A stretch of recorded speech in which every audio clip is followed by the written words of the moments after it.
అని చెప్పి అక్కడ చిన్న టర్న్ తీసుకోవాల్సినటువంటి సందర్భంలో ఆయన మేము కూడా మమ్మల్ని రెచ్చగొట్టొద్దు, మేము కూడా రంగంలోకి దిగితే పరిస్థితి వేరుగా ఉంటుంది అన్న టోన్లో ఒక వార్నింగ్ ఇచ్చే ప్రయత్నం చేశాడు.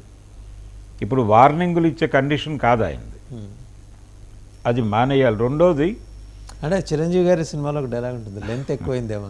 లెంగ్త్ చాలా ఎక్కువైంది, విపరీతంగా ఎక్కువైంది. ల్యాగ్ అంది దానిలో, లెంగ్త్ కాదు, అంటే ఆయన డైలాగ్కి ఆచరణాత్మకంగా వాళ్ళు వెళ్లాల్సినటువంటి మార్గానికి. ఇప్పుడు ఆయన నిన్న మాట్లాడినప్పుడు చూసారా, యాజ్ ఇఫ్ ఈ సీఎం అన్నట్టు మాట్లాడారు.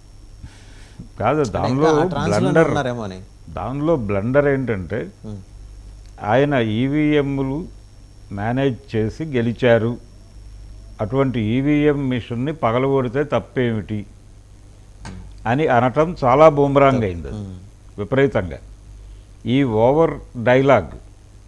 ఓవర్ డైలాగ్ అనేది ముందు మానేయాలి. ఆయన వ్యూహాత్మకంగా వ్యవహరించాలి. చంద్రబాబు ఎలా వ్యవహరించాడో, పవన్ కళ్యాణ్ ఎలా వ్యవహరించాడో గత 5 సంవత్సరాల్లో అంతకు మించి చేయాల్సినటువంటి అవసరం ఉంది. ఎందుకంటే ఈయన జనాల్ని సఫర్ చేశాడు, ప్రతిపక్ష పార్టీలను కట్టడి చేస్తున్నాను అనే పేరుతో ఆయన తీసుకున్నటువంటి చర్యలు జనాలను కూడా ఇబ్బందుల పాలు చేసినాయి.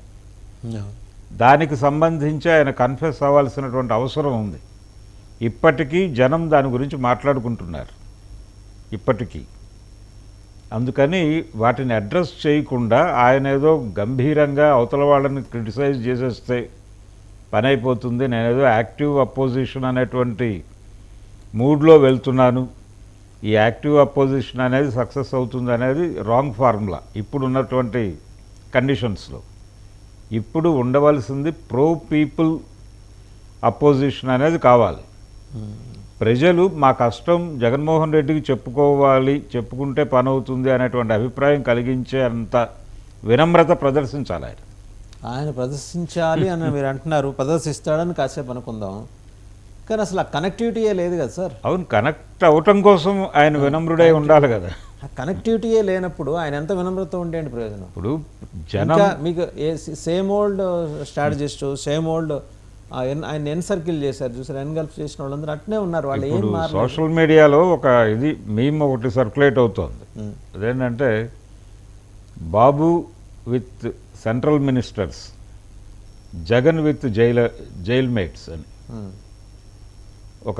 ఒక వాక్యం పెట్టి దాన్ని ట్రాల్ చేస్తున్నారు. నెల్లూరు జైలు దగ్గర ఆయన, ఢిల్లీలో ప్రైమ్ మినిస్టర్ దగ్గర ఈయన, ఈ రెండూ పెట్టి, అంటే ఆయనే తన మార్గాన్ని నిర్ణయించుకుంటున్నాడు అనేది వీళ్ళ ఇంటెన్షన్.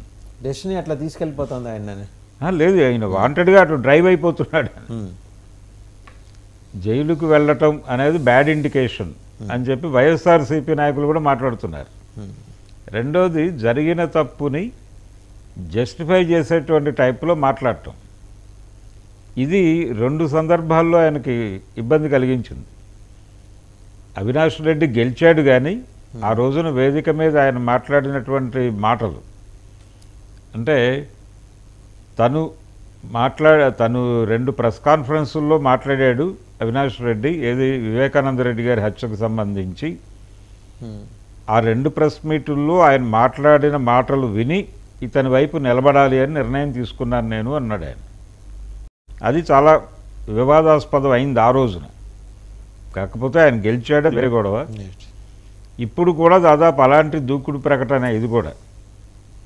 ఈవీఎంలు పగలగొట్టడం తప్పేం కాదంటే వ్యవస్థని నువ్వు ఛాలెంజ్ చేసి తొడగొడుతున్నావు అనేది మర్చిపోతున్నావు. ఇది ప్రమాదం. నిన్నటి వరకు మీరు నేతృత్వం వహించిన వ్యవస్థ అది మళ్ళీ. అవును. అండ్ ఈ కాంటెక్స్ట్లో సార్ ఒకసారి మన రిషి సావనక్ అన్న మాట, I have heard your anger. ప్రజలతోటి ఆయన ఓటమి తర్వాత ప్రజలతో అన్నాడు, ఎస్ నేను మీ ఆగ్రహాన్ని నేను విన్నాను, అర్థం చేసుకున్నాను. ఈయన చెప్పాడు, ఉన్నాను, విన్నాను అని. ఇప్పుడు కదా చెప్పాల్సింది, ఇప్పుడు కదా చెప్పాలి. యాంగర్ మేనేజ్మెంట్,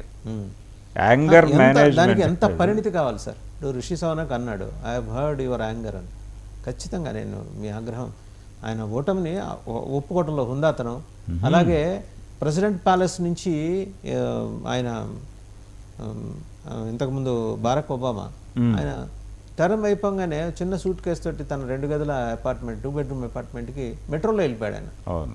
ఇది కదా జనం చూస్తున్నారు. అంటే ఆ స్థాయిలో కాకపోయినా కనీసం